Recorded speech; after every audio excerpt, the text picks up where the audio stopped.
Is Mankey, and welcome back to another video on this channel. Now, unfortunately, fortunately, because of me spending time with my family, grandma, Auntie Kamika, sorry, I shouldn't say, auntie, uncle, and all kinds of stuff, I never even got some proper videos to done. The only video I've done is pretty much the death of a team involving Najin's sword and a couple of shorts. But that's pretty much it. So I was pretty much light. And also, Super Bowl happened, in which the Seattle Seahawks just absolutely pants the Patriots for like 60 minutes, of course. Sam Donald being Super Bowl champion was never my cards, but here we are. Here we are. It is what it is. So we never even got a proper, setup of all these things as League of Legends. And we are now into the best of three and the best of five portion as we on to the road to first stand, which took place in March. Now, in case many people are live under a rock, let me just give you an explanation of the team of the week. Now, in case many people watch the Urinate Trees version of Cloud of the Week or Squid Tarts, older version of Cloud of the Week, actually it was Urinate Trees low Cloud of the Week. It's basically that for League of Legends. It is basically one of the most egregious, horrible things that it haven't done in the League of Legends space in the last couple of days that warranted the champion of the most hated, most volatile, and the most beatable champion ever, hence the team of the week.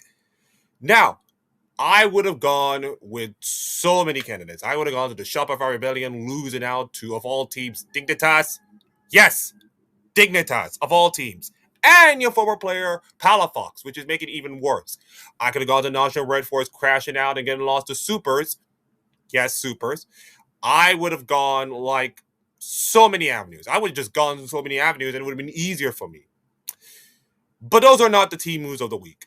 No. None of them are the team moves of the week. In fact, the team move of the week doesn't come from a player, a team, or any place. It literally comes from an organization. And it really comes from an organization that is really into a lot of fire and a lot of heat for all the right and wrong reasons. Ladies and gentlemen, your Timu of the week goes to the LEC. And this report by the good people of esports charts, and I will get to the viewership later because this is going to really hurt so much. This is not good for the LEC right now. This is literally not good for the LEC. Now, here, let me just read you the article and give me my explanation about it. This is from the 4th of February, by the way. This is from the 4th of February. I'm recording this on the 9th of February. But the point remains, of course. The LEC 2026 Versus has entered its final week of group stage. As League of Legends teams fight for playoff position, the competitive picture is beginning to settle, but the viewership story of the tournament is still being actively written. The story has been shaped more than anything else by loss of Ratatones, invited as a non-franchise team for the current split. The LR opened the tournament with 4 straight losses, a start that looked like a quick exit waiting to happen. Instead, the team recovered, stayed relevant deep into the group stage, and now finds itself with a realistic shot at reaching the playoffs, all while emerging as the biggest driver of audience interest across the event. Spoiler alert, they did not make playoffs, they lost vitality, then Na'Vi got crushed by Common Corp. Actually, no, Na'Vi got crushed by Koi, and then the most 10% chance Fnatic just dropped the ball against G2. Like, I was never expecting Fnatic to do anything much, although Fnatic did make playoffs. But we were ready for the G2 outer playoffs toxicity to reach in Reddit. But Caps being Caps, can't do nothing about it. And also, why the frick did Fnatic just walk into a Silver ult and a 4-man shockwave? Why? I mean, I could have put Fnatic being clowned of the weeks for allowing G2 to be in the playoffs. I would have put that in, but I digress. Now, at the same time, debates around LEC franchising system have resurfaced across the community. The irony is hard to ignore. Much of the tournament's viewership momentum is being generated by a team operating outside that system. And in the article, the esports charts breakdown has just how the significant rise of total viewership has impact and why the performance is adding fuel to the ongoing call to LEC to reconsider its franchise model. Now you look at the charts, ladies and gentlemen. Look at this chart. This is incredible. These are the top teams in the LEC. You got Carmen Corp, you got Koi being there, fine, decent, but look at this. Nearly 400,000 viewership for a team that was an NLC team, a couple of EMA championship teams. This team was invited, for God's sakes. And the two teams that were in there were kind of like working hard, pumping all the money, getting in a slot and all that kind of stuff. And here, the little old rat decided to brought in by Riot's own BS. And now they're looking like absolute fools right now. Now, the 2026 LEC Winter Split quietly introduced a structural twist to its familiar format. As part of an experimental approach, Riot Games opened 2 slots to invited teams from the EMEA regional leagues, temporarily breaking the otherwise closed nature of the competition. And those spots went to Carmen Corp Blue, effectively the academy lineup of a permanent LECT organization, Carmen Corp, and also the Ratatones, a team founded and led by caster Mark Lamont, better known as Cato. On paper, it looked like a modest format experiment, but in practice became one of the defining storylines of the split. Early results did little to inspire confidence. Both invited teams struggled out of the gate, and after the opening week, it appeared increasingly likely that neither would factor into the playoff race. 3 weeks later, that assumption wholly holds true for one of them. While Common Core Blue has fallen out of contention, and by the way, they got that second win. Like, wow. I mean, yesterday in the LEC was crazy. Everything that was supposed to be like simple, easy, that kind of stuff, it went wide left in most cases. Now, lost totally to the opposite. Now, after starting the split with 4 consecutive losses, the team rebounded with 4 wins in its last 5 matches, and that run included G2 Esports, which was the most watched match of the tournament. Actually, the second most watched match of the tournament. We'll get to, the viewership. Now, with 2 games left in the group, Ratatones now control over chances, and look at the viewership. It's take away Fnatic versus KC. It's all last Ratatones. All last Ratatones in this match. Okay, by the way, Koi versus SK, fine. 3 of the 5 matches are all lost Ratatones matches. And look at the viewership. Nearly 600,000 viewership. 600,000! I will tell you one thing. When was the last time you see LEC having this much viewership? I just don't know. I just don't know. Now, from a viewership standpoint, the logic behind inviting these teams is easy to read. Riot was clearly looking to inject additional audiences into the LEC ecosystem, and that goal has been met. Lost Ratatones in particular have emerged the tournament's primary viewership driver, outperforming established franchises in a league that includes long-standing heavyweights like Fnatic as well as streamer-backed projects such as Common Corp and Koi. Despite that competition, it is the invited non-franchise team that consistently sets the benchmark for audience interest. The numbers underline that impact clearly. As the group stage entered its final week, 3 of the 5 most watched matches of the winter split featured Lost Ratatones, including the top 2 by peak viewership. Beyond individual matches, the team also leads all participants in both hours watched and average viewers. In a league built around franchise stability, it is a non-franchise invite that is doing the most work to sustain and grow audience engagement. And that reality is precisely what makes the ongoing debate around the LEC's franchising model impossible to ignore. Just brutal. Absolute brutality. Now, the criticism of the LEC's franchising system has resurfaced largely because it limits upward mobility. In a closed league, strong performances in the EMEA regional leagues do not translate into a clear path to the top level, regardless of competitive results or fan support. Fans have actively discussed this dynamic online, with threads on Reddit specifically calling for the removal of franchise in the NDC after the success of Lost Ratatones. And let's be honest, I think they have a point. Rightfully or wrongfully, but they have a point. Reflecting frustration that outsider teams seldom get real chances in the permanent league structure. Oh boy, this is Chernobyl real fast. This is going to be Chernobyl real fast.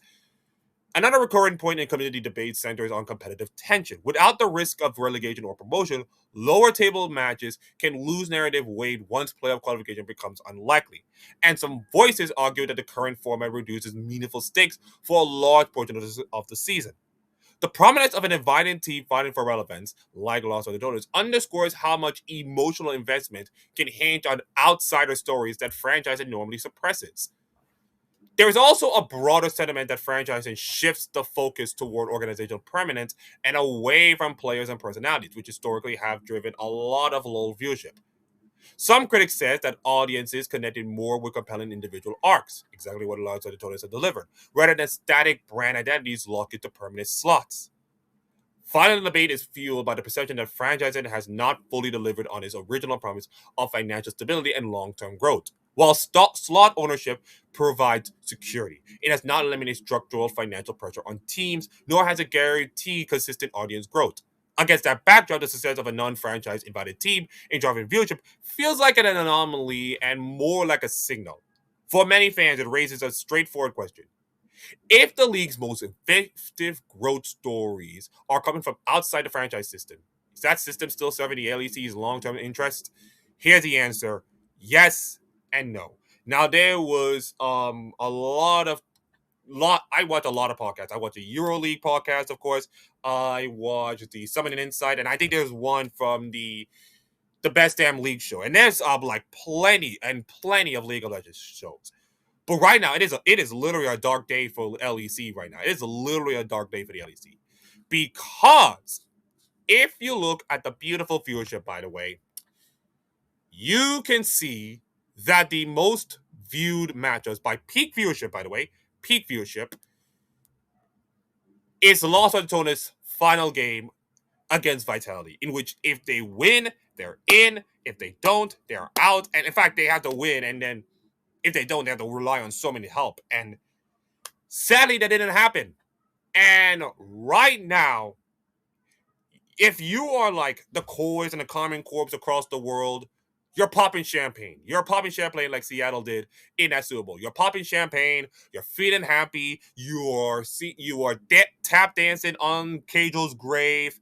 All the people on Los Angeles, you're dancing on their graves. It is the happiest day you ever have in your lives. And then I heed you slowly that it may be the worst day of your lives. It's probably the worst day in LEC history, or the worst day in your lives in terms of the larger picture. Because Los Angeles is giving you this much viewership, almost 600,000 peak viewership. Well, I will tell you one thing: that thing will be gone, absolutely gone at this point. Listen. Let's be honest. This might be the peak. This might be the most viewership you'll ever have in a year. I am not kidding you anything. This might be the highest ever peak viewership you ever have in a year. And yes, while you have the Common Corps, you have the KC team, or Koi, by the way. I do not think that's enough. And whether it's right or wrong, of course, in this kind of situation, many people agreed or disagreed that the whole franchise system has been pretty much been broken since day one. I mean, the LCS learned that lesson, of course, when they have been doing franchising for a long time. And now they're doing it with guest slots of This Guy's Toast and all kinds of stuff. By the way, This Guy's Toast actually made the playoffs. It's just wow, I guess. But the point remains. It's that stability, yes, it might give you great structure and anything, but it's not going to give you that feeling, of course. And yes, some of them are emotional and all kinds of stuff, but at the same time, this feels suckish. This feels suckish for me because I watched the Los Ratatones matchup and I was rooting for them to make the playoffs. I have never rooted anything harder than any team ever. I want them to make the playoffs. I literally want them to make the playoffs, of course. And let's just see. Oh, oh, oh, oh, ho, ho. Oh, oh, no, no, no, no, no, no, no. It's said that Los Angeles fans are mad and Karma Corp after the LEC elimination. Ooh. Ooh. Ooh, okay. Okay, so yeah.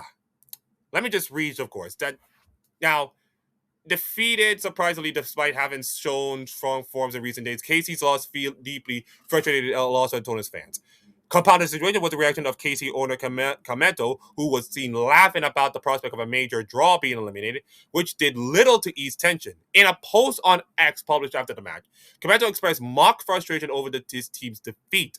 On top of that, the fans were almost celebrating the defeat of their team, which added even more frustration from LR fans.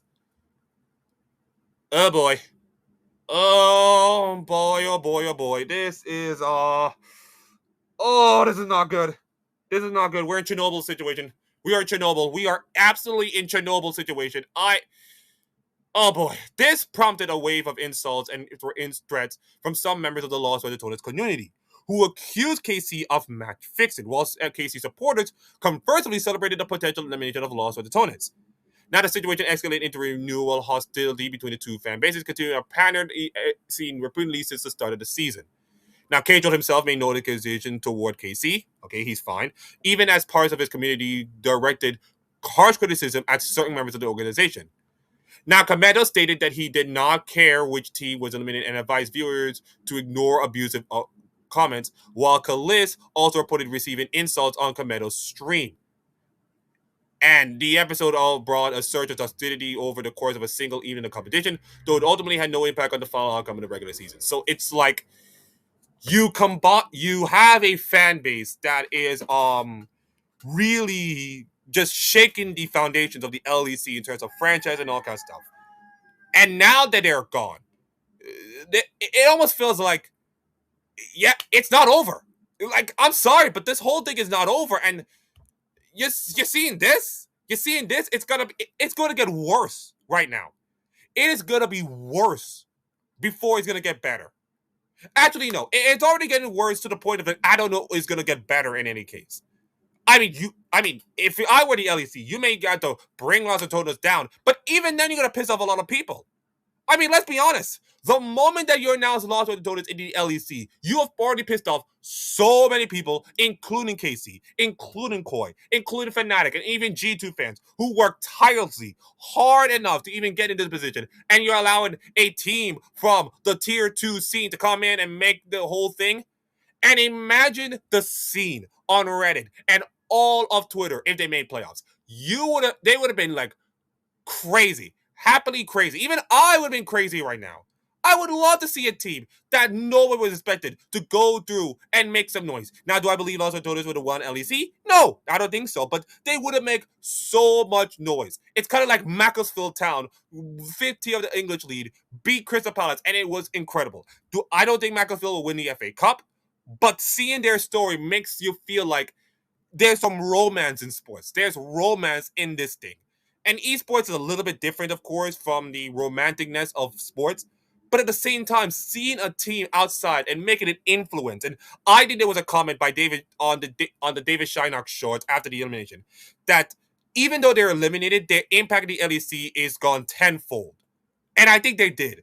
Their impact is now really, really making this thing, rightfully or wrongfully, think about the LEC franchise and going forward. And maybe it's not this year, but I'll tell you one thing. It's going to make so many questionable. How did I say this?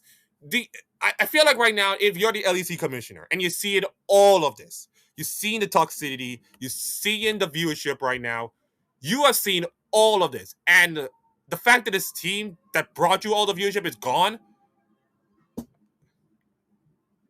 I do not think they'll come back. I do not think they're going to come back from this. They are not going to get the 600,000 viewership. They are not going to get like the average viewership about 300,000. They are not going to do that.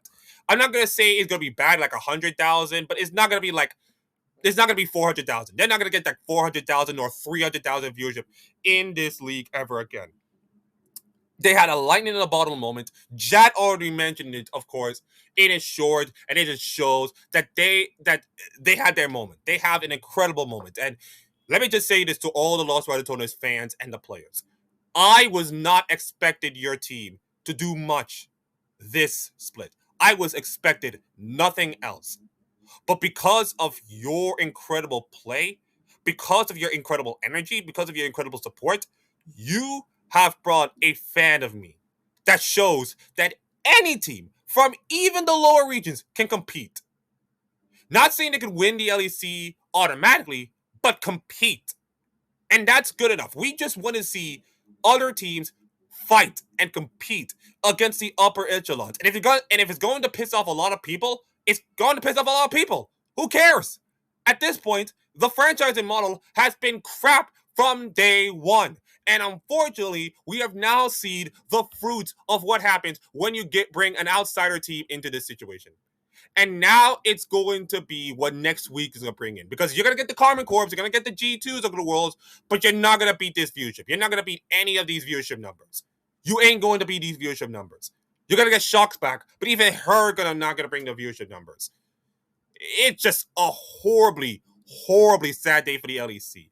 Couple that with the toxicity going on with their team, and it's not going to get Carmen Corp, of course. It's going to be like Koi fans. I'm not saying, listen, G2 are not the kind of toxic team, but it's going to be like an absolute wasteland. An absolute freaking wasteland of a scene. And that is the reason why I put the LEC as Timu of the week, because of the egregiousness and the fact that you allowed this to happen. You allowed this to happen. You could have just kept quiet about this, saying nothing about the situation, about which team you invited. But because of the team name you brought in, and the fact of the way they got put in, pisses off a lot of people, but also bring a lot of eyeballs, a lot of interest, a lot of things that we have never seen in the LEC in a long time. In fact, let me just be honest. When was the last time LEC have on numbers like this? Let me just ask my good friend Gemini, of course. Yes, I know I'm using AI, but I'm gonna ask Gemini for this. Let me just see.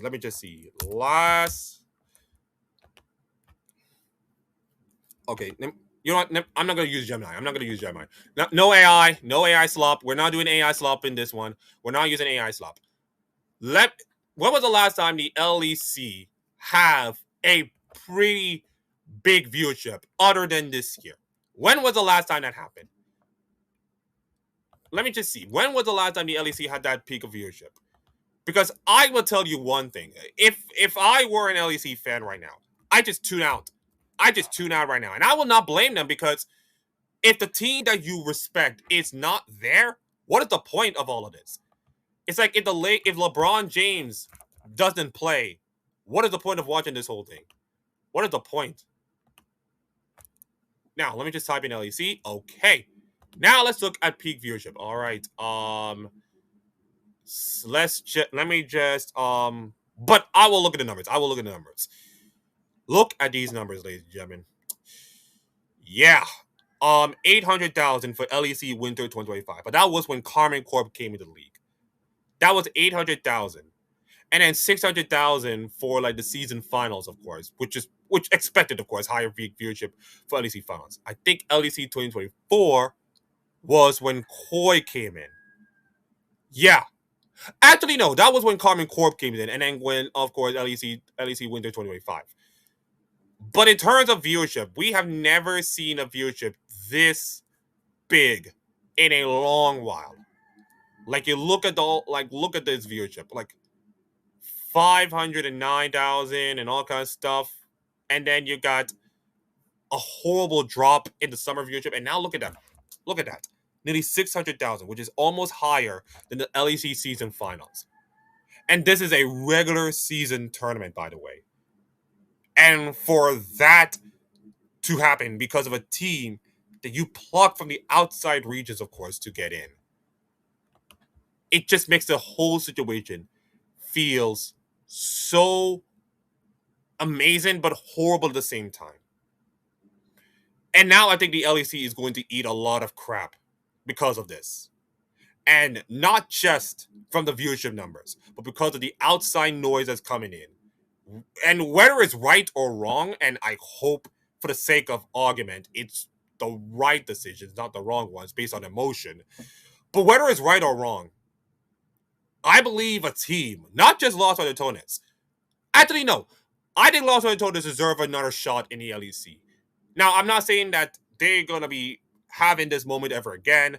I don't think so. Bows and all the other players, I don't know they're going to come back again, of course.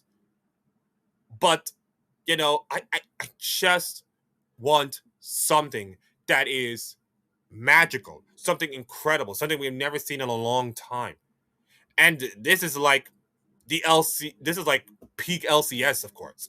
It reminds me of peak LCS when TSM and CLG were duking it out, and it's like big numbers, of course. And that's what it feels like. That's what it incredibly feels like right now. It feels like one of those magical moments in time that we never get to see ever in any League of Legends. At a time where we question about finances and franchising and all this kind of stuff, they brought something that we have never seen in the history of League of Legends in a long time. Like, I didn't watch most of the LEC, but I heard about this team. I watched their highlights, and they were not the best team in most cases, but they were impressive. And it sucks that it ends like this. I was never expecting them to do much, but it sucks that it ended that way. And unfortunately for the LEC, they now have to eat a lot of crow. And for that, I have to give them the team of the week. Plain and simply, they deserve it based on the fact that they now have to eat a lot of crap from KC fans, from Koi fans, and now from Los Ratatones fans. And I don't think there is no way you can come back from this. The genie is out of the bottle right now. The Pandora's box is already open. You cannot put the toothpaste back in the tube. It is over. You got rat poisoned, and you know what? There's no one to blame but yourselves. Enjoy the 500,000 viewership, or by the way, the 600,000 viewership. It's gone. You're not gonna get it back, and I don't think you'll ever gonna get it back, unless you do the crazy thing, which I don't think they'll do that. I don't think they'll do that. So yeah, you got rat poisoned. You got absolutely rat poisoned. The LEC got rat poisoned. In fact, mushroomed poison by Timo, which is pretty much the most appropriate way to say it. Thank you all for watching. It's been a long time doing this. In fact, it's been a couple of weeks. Like, comment, subscribe to this video for more League of Legends stuff. And I will see you all next time.